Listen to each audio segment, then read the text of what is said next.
নমস্কার, কৃষ্ণ টক্স বাংলা চ্যানেলে আপনাদের স্বাগতম।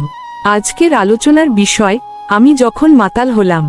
এই শিরোনামটি কোনো জাগতিক নেশার কথা বলছি না, বরং এটি আমাদের হৃদয়ের সেই গভীরতম উপলব্ধির কথা, যখন আমরা ভগবান শ্রীকৃষ্ণের নামের মাতাল সুরে ভেসে যাই, আর আমাদের আত্মা অনুভব করে পরমানন্দ। আমার ব্যক্তিগত উপলব্ধি, কীর্তনের মধুময় সুরের টান। সেই কীর্তনের টানে ছিল মধুময় আধ্যাত্মিক আনন্দের অনুভব। সেই টানে মনে কি এই যে এক অপ্রাকৃত ভাব এলো, আমি যেন অসীম শূন্যে ভেসে যাচ্ছি।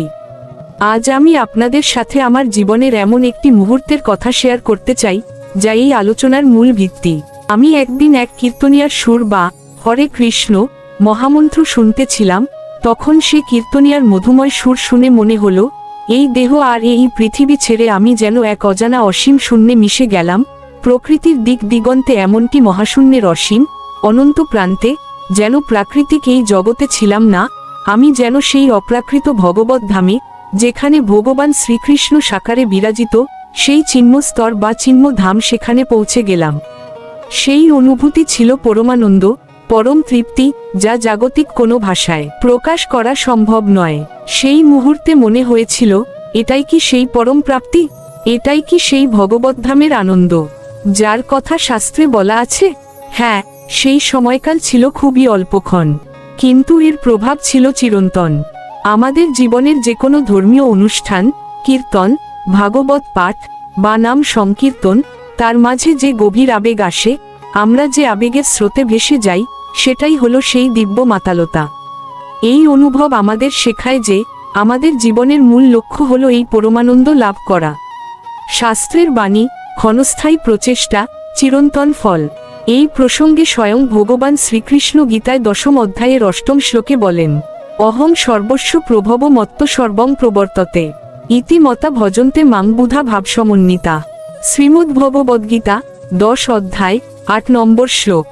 এর অর্থ হল, আমি সব কিছুর উৎস, আমা থেকেই সবকিছু প্রবর্তিত হয়। যারা জ্ঞানী, তারা এই কথা জেনে প্রেমময় ভক্তিযোগে আমার ভজনা করেন। এই শ্লোক আমাদের শেখায় যে ভক্তি হলো সেই মূল উৎস, যা থেকে সব আনন্দ প্রস্ফুটিত হয়। এই ভক্তির টানেই আমি যখন মাতাল হলাম, তখন সেই উৎসকে অনুভব করলাম। যখন মনে আসে সংশয়, অল্প সময়ের মাতালতা কি বৃথা? আপনারা অনেকেই ভাবতে পারেন, আমার জীবনে এমন পরমানন্দের মুহূর্ত বা ভগবানকে গভীরভাবে স্মরণের সময় তো খুবই কম। আমি তো বেশিক্ষণ এই মাতাল অবস্থায় থাকতে পারি না, মন বারবার চঞ্চল হয়ে যায়। আমি কি তবে ভগবানের সন্তুষ্টির কাজে ব্যর্থ হচ্ছি? বন্ধুরা, এই সংশয় অমূলক নয়। এখানে আমাদের মূল কথাটি মনে রাখতে হবে, আপনার সেই মাতাল হওয়ার সময়টা অল্প হতে পারে, কিন্তু মনে রাখবেন, সেই মুহূর্তটি চিরন্তন। আমাদের এই নশ্বর শরীর এবং চঞ্চল মন খুব বেশিক্ষণ স্থির থাকতে পারে না, আর এটিই স্বাভাবিক। আপনার এই সংশয় দূর করতে শ্রীমদ্ভগবদ্গীতার 2য় অধ্যায়ের 40 নম্বর শ্লোকটি আমাদের ঠিক এই আশ্বাসটিই দেয়। নেহাভিক্রমণাশহস্তি প্রত্যবাও ন বিদ্যতে স্বল্পং পশ্য ধর্মস্য ত্রায়তে মহত ভয়াত। শ্রীমদ্ভগবদ্গীতা 2 অধ্যায় 40 নম্বর শ্লোক। অর্থাৎ, এই ভক্তিপথে একবার অগ্রসর হলে আর কখনো অবনতি হয় না, আর এই পথের সামান্য সাধনও মানুষকে মহাভয় থেকে রক্ষা করে। সুতরাং, আপনার সেই অল্প সময়ের মাতালতা বা ভগবৎ স্মরণের ক্ষণ কোনোভাবেই বৃথা নয়, বরং এই ক্ষণিকের উপলব্ধি আপনার জীবনের সর্বশ্রেষ্ঠ অর্জন। এটি আপনাকে প্রমাণ করে যে পরমানন্দ আপনার ভেতরেই আছে। এই আশ্বাসে সুস্থ হন এবং পুনরায় সেই আনন্দ পেতে চেষ্টা করুন। ধর্মীয় অনুষ্ঠান থেকে পরমানন্দ লাভের কৌশল। আমরা এই মানব জীবনে বহু ধর্মীয় অনুষ্ঠানে অংশগ্রহণের সুযোগ হয়তো কমই পাই, হয়তো সময় থাকে না, অথবা ভাগ্যে সেই সংযোগ আসে না। কিন্তু যখনই কোনো ধর্মীয় অনুষ্ঠান আমাদের জীবনে আসে, আমাদের লক্ষ্য হওয়া উচিত সেখান থেকে সর্বোচ্চ পরমানন্দ লাভ করা। এই সুযোগ যেন আমরা কোনোভাবেই হাতছাড়া না করি। আমাদের শাস্ত্র শ্রীমদ্ভাগবতে বিশেষভাবে কলিযুগে নাম সংকীর্তনের মহিমা তুলে ধরেছে। একাদশ স্কন্ধে 5ম অধ্যায়ের 32তম শ্লোকে বলা হয়েছে, ধ্যান কৃতযুগে বিষ্ণু ত্রেতাং যোজনং মখই দাপরে পরিচর্যাং কলৌ তদ্ধরি কীর্তনাথ। এর অর্থ, এই কলিযুগে হরিনাম কীর্তনই হল সেই শ্রেষ্ঠ সাধন, যা যুগ যুগান্তরের ফলের সমান। যখনই কীর্তন হয়, তখনই আমাদের সামনে সুযোগ আসে আবার সেই অনুভবে ফিরে যাওয়ার, আমি যখন মাতাল হলাম, সেই দিব্য উপলব্ধি। কিভাবে সেই অল্প সময়ের মাতালতা লাভ করবেন? আন্তরিকতা বাড়ান। অনুষ্ঠানে শারীরিক উপস্থিতির চেয়ে মানসিক উপস্থিতি অনেক বেশি জরুরি। কীর্তন শুরু হওয়ার আগে মনকে বলুন, আমি এই অল্প সময়ের জন্য জগতের সব চিন্তা ছেড়ে শুধু ভগবানের নামের স্রোতে ভাসব। শ্রবণ ও উচ্চারণে মনোযোগ।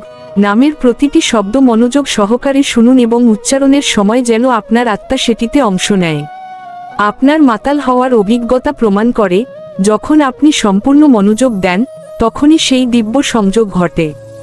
ফল নিয়ে চিন্তা করবেন না, কতক্ষণ মাতাল থাকতে পারলেন, সেই নিয়ে চিন্তা করবেন না। ফল লাভের চিন্তা মনকে চঞ্চল করে। শুধু প্রেমের সাথে নাম জপ করে যান। আপনার অল্প সময়ের আবেগ স্বয়ং ভগবানই গ্রহণ করবেন। মনে রাখবেন, বারবার সেই উপলব্ধির জন্য চেষ্টা করাই হলো ভক্তি। আপনার জীবনের সেই অল্প সময়ের মাতালতা আপনার আত্মার জন্য চিরন্তন প্রেরণা। এই প্রেরণা নিয়েই আমরা প্রতিটি ধর্মীয় অনুষ্ঠান থেকে যেন পরম প্রাপ্তি লাভ করতে পারি, এই হোক আমাদের জীবনের ব্রত। ভিডিওটি ভালো লাগলে একটা লাইক দিন এবং কমেন্টস করে জানাতে পারেন সনাতন ধর্মের যে কোনো বিষয়ে আপনার মনের প্রশ্ন। আপনার প্রশ্নের উপরে আমরা স্বাস্থ্যসম্মত আলোচনা রাখব। আর প্রতিদিন সন্ধ্যা 8টায় এমন সুন্দর সুন্দর ধর্মীয় আলোচনা শুনতে চ্যানেলটিকে সাবস্ক্রাইব করে রাখুন। হরে কৃষ্ণ।